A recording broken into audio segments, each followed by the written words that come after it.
السلام عليكم ورحمة الله تعالى وبركاته. مساء الخير يا وجه الخير، واش راكم؟ ان شاء الله تكونوا بخير وعلى خير يا رب. واني جبت لكم خبر اليوم، ما نعرف يعجبكم ولا ما يعجبكمش.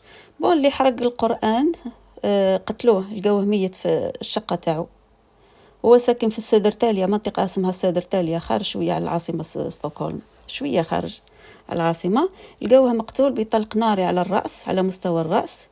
هو سلوان موميكا العراقي الذي أحرق ودنس القرآن يقتل في منزله في نفس اليوم الذي كان سيصدر حكم فيه في حقه. موميكا الذي يبلغ من العمر 38 سنة يعرف عن نفسه أنه عراقي ليبرالي علماني ملحد معارض للحكومة والنظام العراقي. أعلن التلفزيون الرسمي يوم الخميس بأنه يوم الأربعاء تم مقتل هذا العراقي الملحد. في غضون ذلك أفادت معلومات أن المقتول كان على بث مباشر في مواقع التواصل الاجتماعي على التيك توك. تشوفوا من بعد تشوفوا الفيديو تاعو، آخر فيديو تاعو، آخر كلماته قبل ما يقتلوه.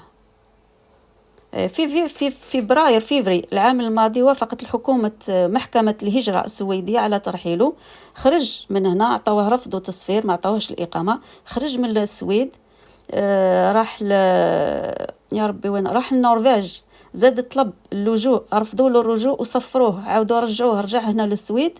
وزاد عاود طلب، لقى روحه في موقف محرج، لقى روحه في محكمة يحاكموا فيه، يشارعوا فيه. وهذو هما الكلمات الأخرى تاعو. واعتقد الإنسان وكما راكم تشوفوا يقبل في العالم الإسرائيلي. وهذه هي القصة تاعو العراقي، يمهل ولا يهمل.